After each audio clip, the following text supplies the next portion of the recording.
नमस्कार दोस्तों, मैं डॉक्टर पुलकित। मेरे चैनल में आपका बहुत बहुत स्वागत है। दोस्तों, आज हम बात करेंगे लाइपोमा यानी चर्बी की गांठों के बारे में। तो बिना देरी करते हुए चलिए शुरू करते हैं। उससे पहले मैं चाहूँगा कि आप मेरे चैनल को सब्सक्राइब कर लीजिए, इस वीडियो को लाइक कर दीजिए और अपने दोस्तों के साथ इस चैनल को शेयर कर दीजिए। तो दोस्तों, अब हम बात करेंगे लाइपोमा यानी चर्बी की गांठ के बारे में।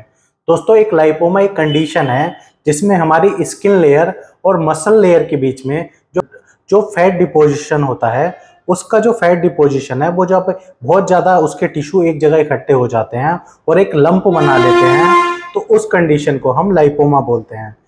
दोस्तों, लाइपोमा के जो मूलतः कॉजेज हैं, कॉजेज में ये देखा गया है कि इसका कुछ ऐसा कारण नहीं है कि जिसके कारण लाइपोमा होता है। लाइपोमा अगर कुछ कंडीशन में देखा गया है कि यह एक जेनेटिक फैक्टर के कारण होता है। अगर आपके माता पिता में से किसी को लाइपोमा की कंडीशन है तो आपको भी लाइपोमा हो सकता है। या अगर आप बहुत ज़्यादा फैटी फूड खाते हैं, जंक फूड खाते हैं, तो आपको लाइपोमा की कंडीशन अपने शरीर में देखने को मिल सकती है। अगली एक कंडीशन आती है कि ओबेसिटी के कारण, अगर आपको बहुत ज़्यादा मोटापा है तो आपको लाइपोमा की कंडीशन देखने को मिल सकती है। तथा फीमेल में मेंसेस इरेगुलरिटीज़ के कारण भी ये दिक्कत हो जाती है।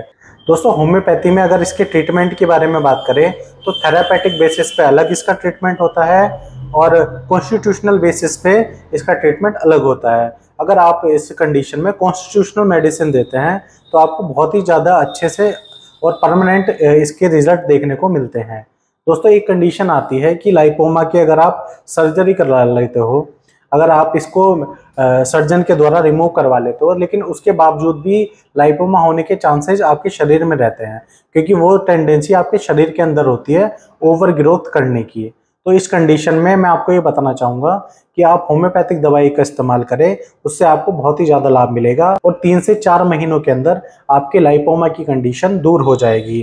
तथा अगर जितनी आपकी डिजीज़ की क्रोनिसिटी होती है उसके अकॉर्डिंग ही होम्योपैथिक मेडिसिन वर्क करती है। तो आपका लाइपोमा अगर थोड़ा सा पुराना है तो उसको थोड़ा सा समय ज़्यादा लगता है, बस आपको थोड़ा सा पेशेंस रखने की ज़रूरत है।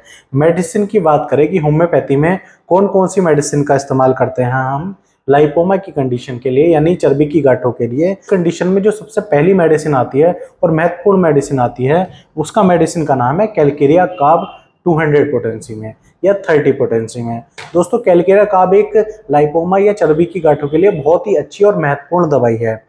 दोस्तों, कैलकेरिया कार्ब में एक कंडीशन होती है कि कैलकेरिया कार्ब का पेशेंट फेयर होता है, फैटी होता है तथा फ्लैबी होता है। यानी कैलकेरिया कार्ब का पेशेंट थोड़ा सा गोरा होगा, मोटा होगा और स्किन थोड़ी सी उसकी लूज होती है और उसको जो है कॉन्स्टिपेशन वगैरह ज़्यादा रहता है। तो अगर कॉन्स्टिट्यूशन बेसिस पे अगर आपकी मेडिसिन कैलकेरिया कार्ब है तो आपको लाइपोमा में इस मेडिसिन से बहुत ही ज़्यादा लाभ मिलेगा। दोस्तों, अगली मेडिसिन आती है थूजा ऑक्सीडेंटलिस। जैसे आपको पता ही है दोस्तों, थूजा एक ओवर ग्रोथ की बहुत ही अच्छी मेडिसिन है। ओवर ग्रोथ यानी हमारे शरीर पर कहीं भी ओवर ग्रोथ हो रही हो, लंप हो रहा हो, यानी जिस कंडीशन में हम लाइपोमा में देखते हैं कि हमारे पूरे शरीर में कहीं पर भी ओवर ग्रोथ हो जाती है, वो चाहे फिर बैक में हो या आपके हाथों पैरों में हो या फीमेल में ब्रेस्ट में ये कंडीशन देखने को मिलती है। तो उस कंडीशन में थूजा का बहुत भी अच्छा महत्वपूर्ण रोल होता है। तो अगर आपके शरीर में कहीं भी ओवर ग्रोथ है, फिर चाहे वो लाइपोमा की कंडीशन हो, उस कंडीशन में आपको थूजा का इस्तेमाल करना है। थूजा की आपको 200 पोटेंसी का इस्तेमाल करना है। दोस्तों, अगली मेडिसिन की बारे में बात करें तो अगली मेडिसिन होती है लाइपोमा के लिए बेराइटा कार्ब। दोस्तों, बेराइटा कार्ब भी लाइपोमा के लिए एक बहुत ही अच्छी दवाई है जिसका इस्तेमाल हम लाइपोमा की कंडीशन में करते हैं। लेकिन इसमें एक मेजरली कंडीशन होती है कि लाइपोमा अगर आपके बैक साइड में हो, यानी आपके गर्दन के बैक साइड में हो, तो उस कंडीशन में बेराइटा कार्ब बहुत ही ज़्यादा अच्छे से काम करती है। दोस्तों, अगली मेडिसिन की बात करें तो ये एक थेरापेटिक मेडिसिन है जो कि हम यूज़ करते हैं, फाइटोलैक्का बेरी। दोस्तों, फाइटोलैक्का बेरी जो हमारे फैट डिपोजिशन होता है बॉडी के अंदर, उसको घटाने में बहुत ही ज़्यादा महत्वपूर्ण रोल होता है इस मेडिसिन का। तो अगर आपको थोड़ा सा मोटापा है और आपको ये लाइपोमा की कंडीशन है तो उस कंडीशन में आपको फाइटोलैक्का बेरी का मदर टिंचर इस्तेमाल करना है। इसकी 20-20 बूंद आपको आधे गिलास पानी में डाल के दिन में 3 बार पीनी है। दोस्तों, अगली मेडिसिन की बात करें तो अगली मेडिसिन है फ्यूकस का मदर टिंचर। दोस्तों, जैसे मैंने आपको फाइटोलैक्का बेरी मदर टिंचर के बारे में बताया कि इसका इस्तेमाल हम जब हमारे शरीर में फैट डिपोजिशन ज़्यादा होता है उस कंडीशन में करते हैं, तो उसी तरह ही फ्यूकस काम करता है। फ्यूकस का भी यही काम है कि फैट का डिपोजिशन बॉडी में नहीं होने देना। तो इन दोनों मदर टिंचर का इस्तेमाल आप लाइपोमा की कंडीशन में करोगे तो आपको बहुत ही ज़्यादा लाभ मिलेगा। दोस्तों एक बहुत ही अच्छी महत्वपूर्ण दवाई है लाइपोमा के लिए, उस मेडिसिन का नाम है कैलकेरिया फ्लोर 6X। दोस्तों एक थेरापेटिक मेडिसिन है और एक पेटेंट दवाई भी है लाइपोमा की कंडीशन की। अगर आप कोई भी मेडिसिन नहीं खा रहे हो तो आपको इस मेडिसिन का सेवन जरूर करना चाहिए। आपको गारंटी के साथ मैं ये कहना चाहूँगा कि आपको इस मेडिसिन को लेने से लाइपोमा की कंडीशन में बहुत ही ज़्यादा लाभ मिलेगा। आपको इस मेडिसिन की 4 गोली दिन में 3 से 4 बार लेनी है ढक्कन में करके।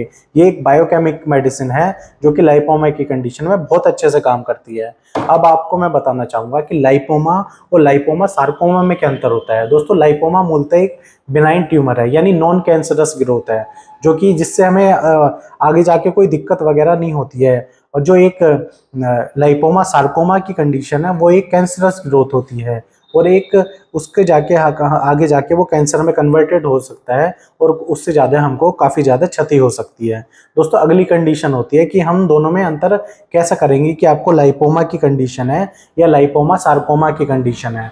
तो दोस्तों लाइपोमा की कंडीशन में अगर आपके शरीर में कहीं ग्रोथ है, चर्बी की गांठें हैं और अगर वो सॉफ्ट हैं और मूवेबल हैं, अगर आप उनको टच करते हैं और मूव करके देखते हैं तो वो एक दूसरी जगह हिलती है या मूव होती है, तो वो मूलतः लाइपोमा की कंडीशन होती है। उसमें आपको घबराने की कोई ज़रूरत नहीं है। और अगर आपकी कंडीशन ऐसी है कि आपको चर्बी की गांठ है और वो काफ़ी कठोर है और वो मूव भी नहीं करती है और आपको उसमें बहुत ज़्यादा पेन देखने को मिलता है, तो उस कंडीशन में आपको वो कंडीशन लाइपोमा सार्कोमा की कंडीशन हो सकती है। इस कंडीशन में आपको जल्दी से जल्दी आपकी जो गांठ है उसकी बायोप्सी करानी चाहिए। उस बायोप्सी से पता चल जाएगा कि वो एक मैलिग्नेंट ट्यूमर तो नहीं है। तो ये मैंने आपको बताया कि आप किस तरह से लाइपोमा तथा लाइपोमा सार्कोमा में अंतर कर सकते हैं। तो दोस्तों ये कुछ मैं आपको बताना चाहूँगा कि अगर आप अपने लाइफस्टाइल की कंडीशन में थोड़ा सा सुधार लाते हैं तो आप लाइपोमा से बच के रह सकते हो। चर्बी की गांठ आपके शरीर में बार बार नहीं देखने को मिलेगी। उसकी ये कंडीशन की सबसे पहली कंडीशन कि आपको फैटी फूड अवॉइड करना पड़ेगा। आप बाहर का खाना खाते हैं तो वो चीज़ कंडीशन आपको अवॉइड करनी पड़ेगी। अगली कंडीशन है कि ओबेसिटी, यानी अगर आप काफ़ी मोटे हैं तो आपको जो मेंटेनेंस कैलोरी है उसमें से थोड़ा सा कम खा के आपको अपना डाइट चार्ट बना के आपको वेट अपना लूज करना पड़ेगा। उस कंडीशन में भी आपको लाइपोमा में लाभ मिलेगा। अगली जो हम फीमेल में देखते हैं कि उनको कई प्रकार की मेंसेस इरेगुलरिटीज रहती हैं जिसके कारण उनको लाइपोमा कंडीशन भी डेवलप हो जाती हैं। उस कंडीशन में आपको जो फीमेल हार्मोन होता है एस्ट्रोजन उसको मेंटेन करना पड़ेगा और इस कंडीशन में आपको बहुत ज़्यादा लाभ मिलेगा। दोस्तों मैं आशा करता हूं कि आपको ये वीडियो बहुत ही अच्छा लगा होगा। तो मैं चाहता हूं कि आप ये वीडियो अपने दोस्तों के साथ शेयर करें, इस वीडियो को लाइक करें और मेरे चैनल को सब्सक्राइब करें। धन्यवाद।